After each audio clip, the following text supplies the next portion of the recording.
Live from Fargo and serving you on TV, online, and on the go. This is Valley News Live at 5. We begin tonight with breaking news. Murder charges have been dropped against a 16-year-old Moorhead boy who claimed he killed a 55-year-old Moorhead man, a man he claimed was molesting him for years. Police tell us both first and second-degree murder charges against Zachary St. Clair are dismissed.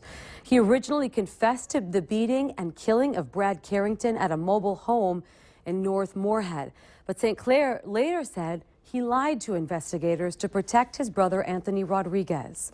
Rodriguez is charged with second-degree murder, but new charges have been filed against St. Clair. Those are in juvenile court, and they were filed today in this case. More breaking news to report. After 26 years, a suspect has been named in connection with the disappearance of Jacob Wetterling. According to court documents, the man is 52-year-old Daniel Heinrich of Annandale, making him only the second suspect to be named publicly in connection to the disappearance. He's being held on federal charges of possessing child pornography. According to court documents, Heinrich was questioned in connection to the case in 1990, but never charged. At this time, authorities say there's no physical evidence linking him to Jacob's disappearance, but he's still a suspect. Wetterling was biking in St. Joseph with his brother and friend when a masked man abducted him at gunpoint. Wetterling was 11 years old at the time. Today, he'd be 37. The family of Wetterling released a statement today shortly after the announcement. They say they're very thankful to everyone involved in the investigation and urge anyone with information to contact the Stearns County Sheriff's Department. To read that full statement, head to valleynewslive.com and click on this story. Hopes of finding the third victim of a tragic boating accident that claimed the lives of 3 Baudette men on Lake of the Woods earlier this month are beginning to fade. Keith Ayers remains missing.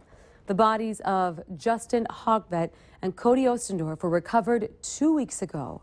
However, as Valley News Team's Neil Carlson shows us, colder weather will soon significantly cut the chances of finding the final victim. From the south shore of Lake of the Woods near Baudette, it happened 35 miles north out on the Big Lake. The trio of fishing buddies, all experienced on Lake of the Woods, left a resort on Oak Island late at night on October 2nd to nearby Flag Island. At the time, there were strong winds and big waves. Their capsized 16-foot boat was found the next day. At the time, it quickly spurred helpful and kind comments from friends of the young victims. Yeah, really nice guys, really kind-hearted. They didn't have a mean bone in their body. But there wasn't going to be a happy ending to this story. The body of Justin Hogvet was found October 9th near Oak Island, and the body of Cody Ostendorf was found October 11th by Flag Island. Keith Ayers remains missing, and the search has been scaled way back. You know, we've done a few more boat searches along the shoreline, but for the most part, we're sticking to air searches at this point. When an agency has some available time, they'll take a look with a plane? Right. Weather permitting and when the resource is made available to us is when we're doing our searches, yes. Sheriff Fish says they should still be able to see a body from the air, but once the lake freezes over, chances become very slim of finding him next year. Neil Carlson, Valley News Live. Sheriff Fish says he's received preliminary autopsy results on the 2 men who were found. However, he says he's not releasing those just yet because it's still an open case. The sheriff also says financially, the cost of a massive search will cost the county very little since all of the other agencies involved donated their time and efforts. Well, no snow to be seen today, at least in Fargo, I guess. It's still pretty chilly out there. Let's see if it's going to stay that way tonight. Hutch? Thank you so much, Stephanie. As you can see from the sky cam there, we're still dealing with quite a bit of cloudiness across the entirety of our viewing area, but the snow has wrapped out of the region. We are seeing those winds continue from the northwest. Those should decrease as we go through the evening and even switch direction just a little bit. Temperatures nearly steady through your evening if you're heading out and about tonight in the upper 30s. So grab the jacket. Again, we stay dry tonight with a warm-up in store. Again, severe winter weather awareness week, and we'll have more details on a couple of things to keep you and your family safe. And I don't think we see much more winter weather in the upcoming 7 days. Details in a few moments. All right. Sounds good. Thanks, Hutch. Police say the August death of a man at Landigo Apartments in Grand Forks was the result of a drug overdose. Police say 49-year-old Matthew Ossel died from an overdose of fentanyl, which is often prescribed as a painkiller. Authorities say Ossel had a legal prescription for the drug and overused it. And they say this case is not tied to any other recent fentanyl cases in the area. If there's one piece of advice that we're frequently telling you, it's don't be fooled by a scam artist. They're out there and they're working pretty actively.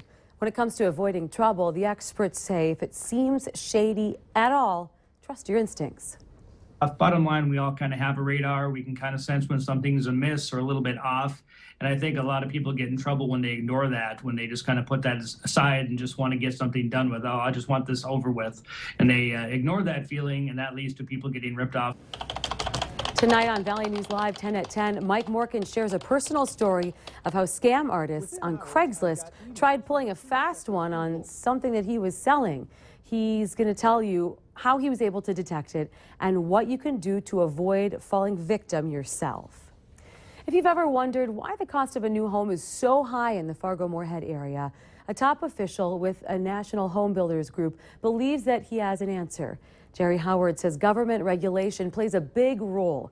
Howard is the executive vice president and CEO of the National Association of Home Builders. Figures from the National Association of Realtors show the average price of a home in Fargo, nearly $250,000. That's $45,000 more than the national average and $55,000 more than the statewide average.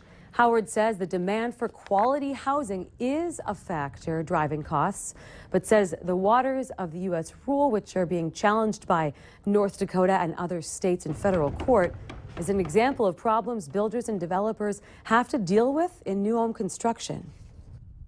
The regulatory process has gotten so far out of hand in everything from making prairie potholes navigable waters to some of the regulations involving OSHA, that the cost of housing is going up due to no fault of suppliers, builders, the cost of credit, but simply due to the cost of government intervention.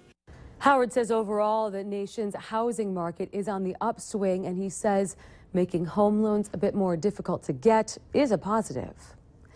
A local athlete is heading to a national competition, but not necessarily to win. Nathan Coverstone is training for his first CrossFit competition. There's a fundraiser this weekend to help get him to the national CrossFit competition for severely wounded veterans or permanently injured civilians. Valley News Team's Nicole Johnson hit the gym with Coverstone today and has his story. The very first thing you'll learn at this CrossFit gym, introduce yourself or you'll pay for it in extra reps. I'm Nathan. Garrick, nice to meet you. The first person to say hi might be Nathan Coverstone. How do I remember Lance? A lot, Armstrong, we're good. It's there now. I got it. All right. He actually didn't want to join. His wife, Crystal, did. Happy wife, happy life. So here he is. When people say, oh, you CrossFit? Yeah, I do. Nathan had his leg amputated a few years ago from a tumor that ran from his knee to his ankle. I still have all the abilities I've ever had. I'm not disabilitied. I have to adapt. But adapting is what human beings do. It's ubiquitous. We all adapt to our circumstances. When you go to college, you adapt. When you first have a family, you adapt. When you have kids, you certainly adapt. I'm not even remotely interested in placing, or I don't think that's even slightly in the cards. But I don't want to come in dead last either. For Nathan, it's hard to gauge how well he's doing. There's no one at this gym quite like him. I was kind of taken back. I saw it and I was like, wow, that guy has a lot of ambition to be here. The competition will be a learning experience and a teaching one. He inspires those around because he doesn't back down. And on those days that we maybe want to feel sorry for ourselves, we don't have any excuse. Disability and depression go very hand in hand, unfortunately. I think I went through that to some extent. And I think CrossFit, later on has helped that immensely. I'm doing things that I never thought I'd be able to do again. Nathan's hope is others who've had to adapt will give it a shot too. Nicole Johnson, Valley News Live.